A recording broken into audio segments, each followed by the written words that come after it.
For those of you who are unfamiliar with film, film is a photographic medium that records images using light-sensitive chemicals instead of a digital sensor. Film works when photons hit the light-sensitive crystals on the film and cause a chemical change in the film that creates what's called a latent image. That latent image becomes an actual image when the film is developed in film processing chemicals. This video discusses Ilford PanF 50, looks at how to use it, the film's characteristics, technical details, and sample images. PanF Plus is a slow film rated at 50 ISO, which is 18 DIN. Before I move past the standard boilerplate intro, I need to thank Ilford. I bought a 10-pack of PanF Plus 50 and 120, and a lot of it was bad. Ilford replaced the 10 rolls I bought gratis, and then sent 9 additional rolls of other stocks along with it.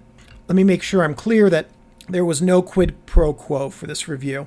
I did not receive free film that I hadn't bought for PanF. There were the 9 additional rolls of other stocks that Ilford included when they replaced the PanF. I also did not at any point mention this review or my YouTube channel to Ilford when I talked to them about the problems that I had with that batch of PanF. But I wanted to note that all of that happened because, this is America and we have the FCC. PanF Plus is available in 35 and 120. And that's it. Well, in 35mm you can buy it pre-spooled in cassettes or in 100-foot lengths. In my conversations with Ilford about the flawed 120 rolls that I received, Ilford indicated to me that the emulsion is too fragile for the way that 4x5 machines handle film. Don't understand exactly what that means. I assume that means that the film would be scratched, the emulsion would be scratched just by the manufacturing process of sheet film. So unless something changes either in the machines or the way that the PanF Plus emulsion is made, it's likely to remain only a roll film format. And that's frankly too bad because this would be an amazing sheet film. One note on PanF Plus is that this film should be developed as quickly as possible after exposure. Ilford recommends developing it within 3 months of exposure. I could not find a clear explanation as to why that is, but I suspect that leaving PanF to sit has ramifications for either the developed film's exposure or image quality. In this section, we're going to talk about some of my subjective feelings about the film. We'll talk about grain, tonality and tonal range, acutance, sharpness, dynamic range, which is also called gamma. I'll provide some additional notes and then some good uses for this film. We'll also talk about how this film converts to digital images. For grain, PanF Plus has virtually none on the finished images. Now that said, there is a slight amount of grain when you use a grain focuser in the darkroom, so focusing your enlarger with this film is still fairly easy. And also if you digitize with a DSLR, using your live view zoom function makes focusing on the precise image plane also very easy. For tonality and tonal range, PanF Plus has less than many black and white films. PanF Plus is a high contrast film compared to faster films. This film can deliver tonality, but it's harder to rein in the film's contrast than it is with other faster stocks. Now that tends to be true for slower films in general, and they skew towards higher contrast. There are some notable exceptions to this in the slow speed category, but PanF is an older emulsion and it behaves like older technology, which means that it's a higher contrast film and that it also has a unique image characteristic among slow speed stocks. For acutance, it's good. A trade-off with this film for higher contrast is that the film has better acutance. For sharpness, it's very good. PanF Plus has the capability to be sharper than most lenses. So Ilford PanF Plus is the sharpest Ilford film because it's the slowest, right? I mean, that's what the internet says. Well, no. So I couldn't find Ilford data in their data sheets about how sharp, how many lines per millimeter PanF is, but I did find a photo.net post. The link to that's in the description for this video. And a user indicated that Ilford in Germany provided sharpness ratings to them for PanF. They rated this stock at 150 lines per millimeter under ideal conditions. That's slightly lower than Delta 100 and slightly higher than Delta 400, both of which are stunningly sharp films. So to be in that company is very good. And 150 lines per millimeter is a very high rating by any metric. So PanF Plus will not leave you wanting for sharpness, but it's not Ilford's sharpest film. Dynamic range on PanF Plus can be good if you handle it well. You can reduce contrast by developing this stock in lower developer concentrations. So developing this film in dilute developers with slow developing times is a good way to improve, and by improve I mean reduce the contrast in your images. That will lead to a greater tonal range with increased gray tones. An additional note on this film is that if you really want to, if you really feel the need to control contrast with a filter, you can use what's called a tobacco filter. They're brown glass, they're a combination of red and green. You can also achieve the same effect by stacking a red and green filter. This has the effect of making PanF images muddy, which is another way of saying low contrast. To my eye, using a tobacco filter on any film makes the images too muddy, and that's true for PanF as well. Some good uses, in my opinion, for PanF are landscapes and architecture. Those are the two of the things that I really liked to use it on. I would use PanF Plus more often were it available in sheet film, specifically 4x5. For digital conversion, PanF converts digitally very well. As I always do, I recommend DSLR digitization with raw file editing, and that's going to allow you to bring out all kinds of detail and reduce your finished digital image contrast. PanF scans, in general, to a fairly high contrast image. So PanF can do more in terms of contrast and sharpness than your camera's sensor, and it's going to vastly outperform even the best film scanners. All right, so here's the film's spectral sensitivity curve. Note a couple of things here right off the bat. There's a steep line in the red spectrum. In these curves, steepness correlates with contrast. So if you want to make PanF a two-tone, what we call soot and snow film, use a red filter. That's basically going to make this a black and white only with no middle ground film. Now, if you note the gradual line between the yellow and green wavelengths, that's an important thing. PanF performs best in lighting situations where you have green and yellow light. Now that said, a yellow filter is going to increase contrast, and to my eye, even a yellow filter makes this film too high contrast. So here's a picture of what can happen with this stock. This is Ilford PanF 50 shot at box speed in a Canon AE1 in a 50mm f1.8 FDN lens with a red filter and much contrast reduction in post. That led to a good amount of tonal range in this, but I'll tell you the effort to get there was hard. And you can see it in the highlights, for instance, under the arch of the street performer's back, and in the shadows where there's just nothing. You can also see it in the brighter gray tones of the bricks where there are small areas speckled throughout where the whites are just blown out. So this result was pretty good, but I strongly recommend not using a red filter with this film stock. So here's the film's characteristic curve. We're going to label it here, and you can see all of the different parts of it. This is what the curve is telling you. It's a density curve. Along the bottom means zero density, and along the top means maximum density. That straight line along the bottom, that's the film base. So if you extend it out across, regardless of exposure, that is your baseline density.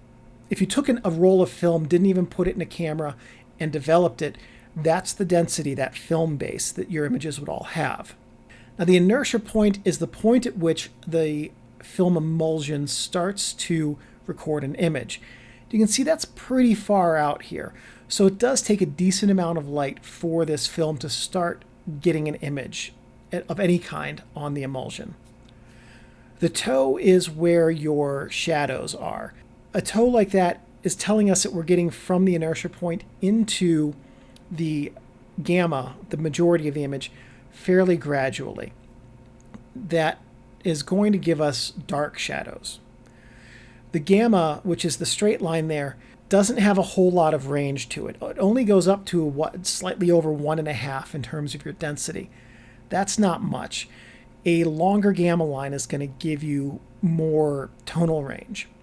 So that's what this chart's telling you, backs up what I said earlier, that the tonal range in this film is generally high contrast, even though that's a nice shallow gamma line. The shoulder is kind of a hint of a shoulder. That's where the film starts tapering off and getting to its maximum density. Dmax isn't shown on this chart, and I can't tell you exactly where it is in terms of your maximum density, but what we're seeing here is that at 2 times the base density, or a factor of 2 of the base density, we start running into the maximum density. So all of this just goes to say, basically, this is a high contrast film, and your negatives are also going to be fairly thin. And frankly, if you don't have good QC in your negatives, it's going to be a lot of work to clean them up in post. This is a film that, more than many films, requires a really good handle on your QC process in terms of having clean negatives without spots, without chemical lines on them. But this curve also tells us that PanF Plus is decidedly capable of delivering images with good tonal ranges. All you have to do is make sure that when you shoot, you're shooting to get your contrast within the bounds of that curve. And that one way you can set yourself up for success is to develop low dilution long time, and also to meter off of the midtones and have good even lighting across your image. This is a film that really benefits from even lighting. It's a good mid-key film. If you're familiar with low, mid, and high key, it's very good for mid-key images if you want to get the maximum tonal range. The fastest shutter speed available to this film without reciprocity correction is 1/10,000th. And likewise, for exposures beyond a half-second, reciprocity correction is required. Honestly, there's only one camera that goes beyond a 10,000th. That's the Minolta Alpha 9. Most really high-end new cameras only go up to 1/8,000th. You're not going to push that fast end of the spectrum. This is a 50 ISO speed film. To get to 1/10,000th of a second for your shutter speed, you're going to need so much light that, frankly, you're probably going to burn yourself just on the light, just from the heat of the light, taking a picture of it. So don't worry about the fast end. Worry more about the slow end, because it's easy to get to the slow end of the reciprocity chart with a slow film. So the chart at the right explains how much additional time is required for reciprocity correction when you use PanF Plus on slow shutter speeds. The time on your bottom is your metered time. The time on your left is your compensated or actual exposure time. And the line is where they intersect to give you an accurate exposure on your film negative. So for instance, let's say your light meter tells you that you'd need to have a 15-second exposure. Your camera's light meter is not taking reciprocity into account. So if you go over to the right to 15 seconds is your measured time, and then go up until you hit the dark line, what you know is you need an exposure that's just shy of 40 seconds. Take another example. If your metered time is 45 seconds, let's see if you can find this before I do. Go over to the right to 45 seconds and then go up to the black line, and you know that your actual exposure time is going to be around 160 seconds. So this chart will help you have a correct exposure time if you're longer than a half second. If you need to go for an ultra long exposure beyond a metered time of 50 seconds, you can calculate it using the data in this chart if you're good at math. Ilford provides compensation data in their data sheet for pulling this film to speeds as low as 12 ISO and pushing it to as fast as 200 ISO. That said, I found that pushing PanF beyond 50 ISO resulted in terribly contrasty images that by and large were not worth keeping. Pushing the film, even with development compensation, typically yielded thin negatives that were hard to work with and lacked image quality in detail. The massive film development chart, all that said, provides times from 12 to 400 ISO.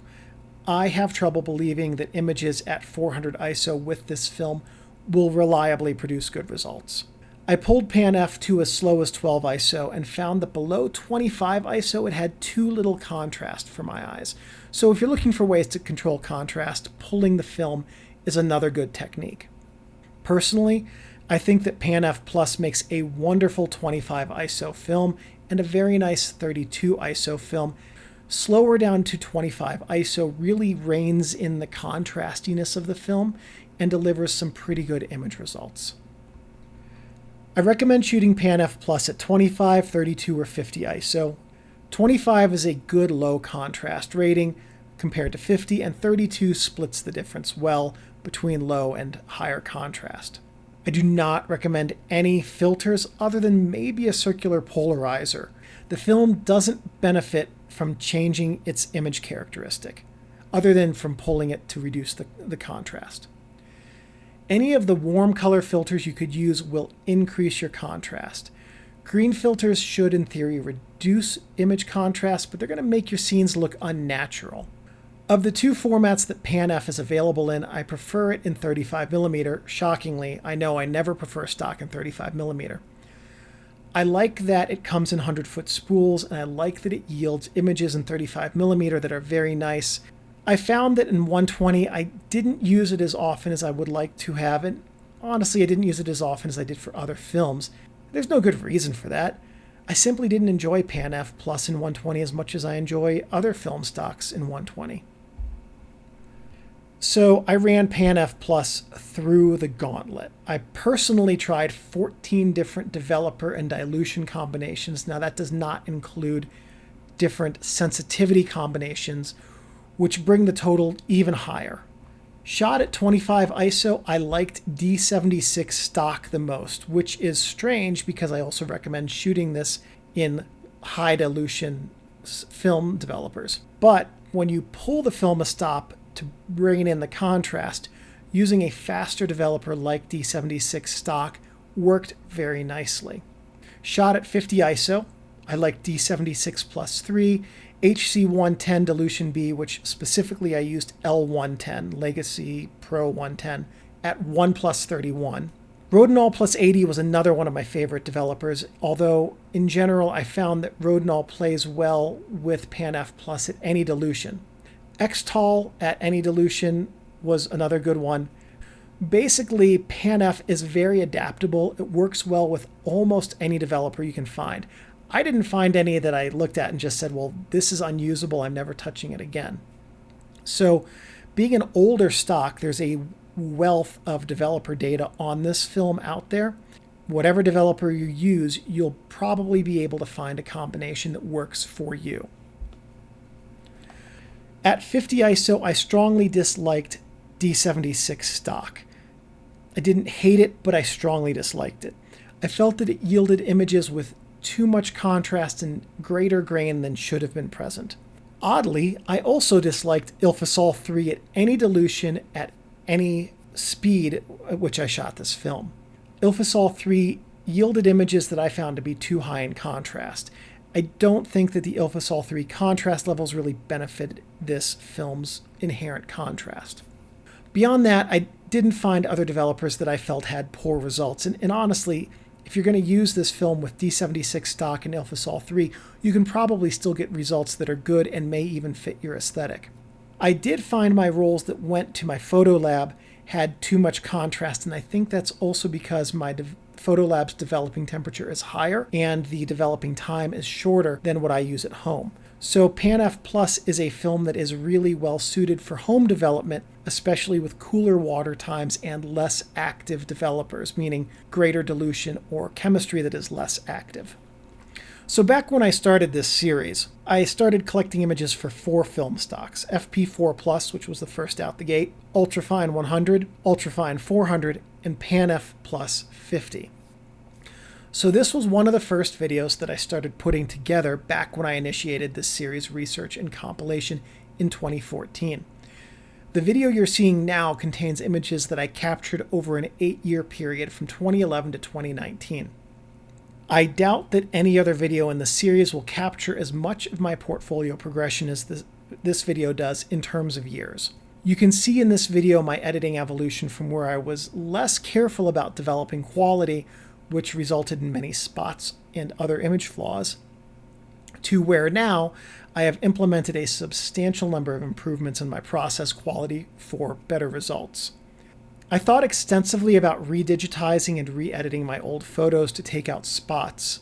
I also considered instead cutting images from 2011 through 2014 that I had set aside for this video back when I began the series. However, I wanted to keep those older images to illustrate that developing and digitizing process quality matters. Care for your process matters. And if you have process quality improvements and care for your process, improvement happens. You are not going to summit a mountain if you don't first find, walk up, and roll down a few hills. I wanted to show you my old work that would not come close to cutting mustard today, so that you can see that if you are not happy with the results you're achieving today, you can improve, and you will as you continue in your exploration of this medium. PanF Plus is a challenging film for me to discuss. I like it, but I want to like it more than I do. Ultimately, for me, it's maybe a solid C+ stock, or put another way, it's like the seventh to last girl at the bar on Friday night. That is to say, yes, there are some worse options, but we really don't want to go there. Part of why this video's images span 8 years is because I didn't really feel like I understood this film stock until mid-2016. It took me a long time to really learn it. Looking back on my photos, the results from those early images back this feeling up. A 5-year learning curve is a long time, given that I eat, breathe, and sleep this stuff. The point of that is to say that if you are looking at using PanF, and if you've used other films in the past, expect a longer learning curve with this film than you would have for other films that you just pick up. That includes other Ilford films like the Delta line. My sincere hope is that this video will do a lot to help you skip ahead on that learning curve so you don't have to spend years making the same mistakes I made. When I talk about film speeds and refer to PanF Plus as a slow film, that's anything from 12 to 80 ISO in my book. I wanted this to be my favorite slow black and white film, but it simply isn't. It might be my fourth of 4. Maybe 6th if you include T-Max and especially Delta 100 pulled a stop to be 50 ISO films. If you look at films in the slow speed range, you aren't going to hurt for choice. There are many makes and offerings I hadn't even heard of yesterday before I went on to Freestyle to see what was out there comparable to PanF Plus. I like PanF Plus's slow speed. I like its image character, even though I find it to be a generally challenging film to use and to learn to use well. And given that I like to shoot sheet film and the stock's other competitors, primarily ADOX CMS22 and Raleigh RPX25, also Delta 100 and T-Max 100 pull-to-stop, are all available in sheet format, well, that's a big selling point over PanF Plus for me. If you only shoot 35 and or 120, there's a definite attraction to PanF Plus. Though hard to learn and master, it's a whole lot easier to learn and master than either ADOX CMS22 or Raleigh RPX25. And there are far more developers that work well with PanF Plus than any of the named competitors. Though this is probably my least favorite slow film to use, I could find no fault in anyone having this as their favorite. Personal taste aside, empirically, this is a quality film stock that delivers fantastic results in the right hands and used well.